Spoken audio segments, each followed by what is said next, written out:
Sir Elton John gave a mini-concert at a wedding breakfast in Windsor Castle where Prince Harry's speech about Meghan moved people to tears, a guest said. Charity boss Suhani Jalota described speeches by the Prince of Wales and Harry as lovely, saying the groom and his best man had made everybody feel loved. She said, essentially it was just about how Harry was as a child and growing up.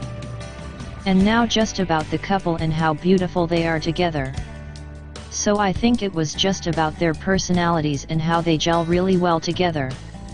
He was talking about his wife and everybody was clapping because it was the first time he was using that term for Meghan, so it was really nice.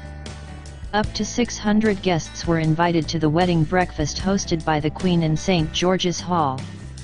Lucky diners quaffed on Scottish salmon, Windsor lamb, quail eggs and langoustine canapés, washed down with vintage champagne.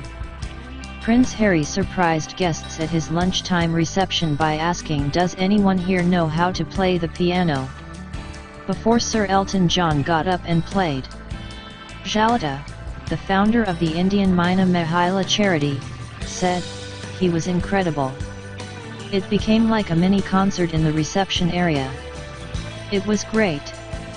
The star serenaded 600 guests with 4 of his tunes including Your Song, Tiny Dancer, Circle of Life and I'm Still Standing. The 71-year-old was in attendance at Windsor Castle's St George's Chapel earlier with his husband David furnished to watch as the royal bridegroom wed his American love. He was spotted in the chapel ahead of the service chatting with fellow celebrities including David and Victoria Beckham. Sir Elton has a close relationship with Harry and his brother, the Duke of Cambridge, and was friends with their mother, Diana, Princess of Wales. In 1997, he famously sang a reworked version of his hit Candle in the Wind at the princess's funeral, changing the words to Goodbye England's Rose. Approximately 7,500 items of food were prepared by a team of 25 chefs, led by royal chef Mark Flanagan, for today's reception. Guests including the likes of the Beckhams, Clooneys, and Tyndalls enjoyed canapés and trendy bowl food which will allow people to mingle with one another.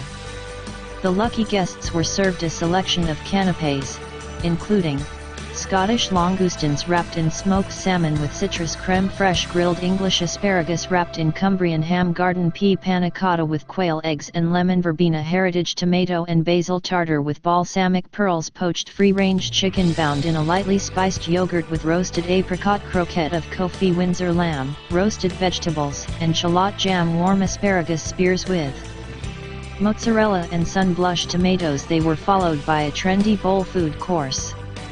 This style of eating encourages guests to tuck in while standing.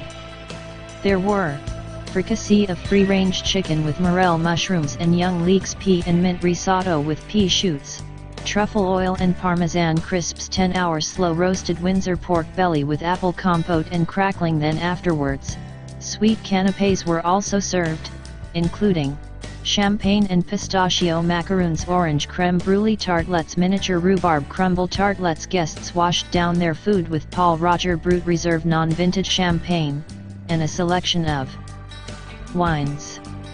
A range of soft drinks will also be served, including an apple and elderflower mocktail, made with the same elderflower syrup as used in the Edding cake, and Sandringham Cox's apple juice.